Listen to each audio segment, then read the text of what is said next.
வணக்கம், இது crime time. நான் பாலவேல் சக்கரவர்த்தி. கானா பாடகி இசைவாணி பாடிய ஐ எம் சாரி ஐயப்பா என்ற பாடல் ஐயப்ப பக்தர்களின் உணர்வை புண்படுத்தும் வகையில் இருக்கிறது என்று பலர் கண்டனங்கள் தெரிவித்து வருகின்றனர்.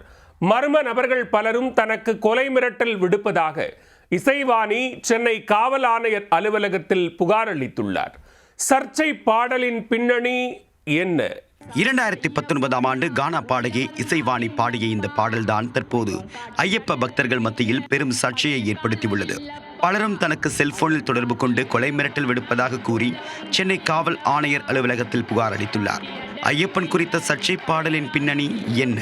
சென்னை ராயபுரத்தில் பிறந்து வளர்ந்தவர் கானா பாடகி இசைவாணி. இவர் பிக் பாஸ் சீசன் 5 நிகழ்ச்சியில் கலந்து கொண்டு மக்கள் மத்தியில் பிரபலமானார். இயக்குனர் ப. ரஞ்சித்தின் கேஷ்லெஸ் கலெக்டிவ் என்கிற இசைக்குழுவில் இணைந்து பல்வேறு பாடல்களை இவர் பாடியிருக்கிறார். பெண்ணடிமை, பெரியார் தத்துவம் போன்ற கருத்துக்களை உள்ளடக்கியது இவருடைய கானா பாடல்கள்.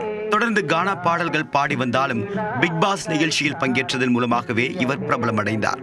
அதன் பிறகு வெளிநாடுகளிலும் பல இசை நிகழ்ச்சிகளில் பாடல்கள் பாடி வருகிறார். இந்த நிலையில்தான் ஐயப்ப பக்தர்கள் உணர்வை சீண்டக்கூடிய வகையில் இசைவாணியின் பாடல் இருப்பதாக பெரும் சர்ச்சை ஏற்பட்டுள்ளது. சபரிமலை ஐயப்பன் கோவிலுக்கு 10 வயதுக்குட்பட்ட பெண் குழந்தைகள் மற்றும் 60 வயதை கடந்த பெண்கள் மட்டும்தான் செல்ல வேண்டும். 10 வயதிற்கு மேற்பட்ட பெண்கள் இந்த சன்னதிக்கு செல்வதற்கு சில கட்டுப்பாடுகள் இருக்கிறது.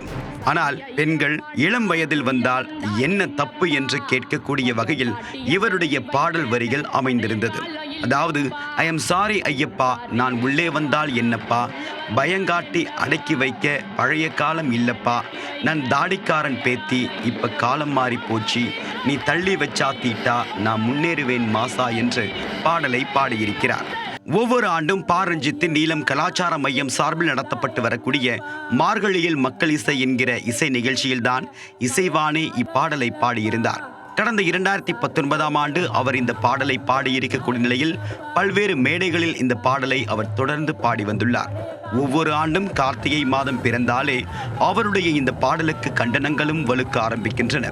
அந்த வகையில் தற்போது சபரிமலை ஐயப்பன் சீசன் தொடங்கியிருக்கக்கூடிய நிலையில் இசைவாணியின் இந்த பாடலுக்கு கடுமையான விமர்சனங்கள் எழுந்து வருகின்றன. கடுமையான விரதமிருந்த லட்சக்கணக்கான பக்தர்கள் சபரிமலைக்கு சென்று வரக்கூடிய நிலையில் பக்தர்களின் உணர்வை சீண்டும் விதமாக இந்த பாடல் இருப்பதாக பலரும் கடுமையான விமர்சனங்களை முன்வைத்து வருகின்றனர். ஐயப்ப பக்தர்களின் மனதை புண்படுத்தக்கூடிய இந்த பாடல் பொது அமைதிக்கு குந்தகம் விளைவிக்கக்கூடிய வகையில் இருப்பதால் கானா பாடகி இசைவாணி மற்றும் நீலம் கலாச்சார மையத்தை நடத்தக்கூடிய இயக்குனர் ப. ரஞ்சித் மீது கடும் நடவடிக்கை எடுக்க வேண்டும் என்று ஐயப்ப பக்தர்கள் வலியுறுத்தியுள்ளனர்.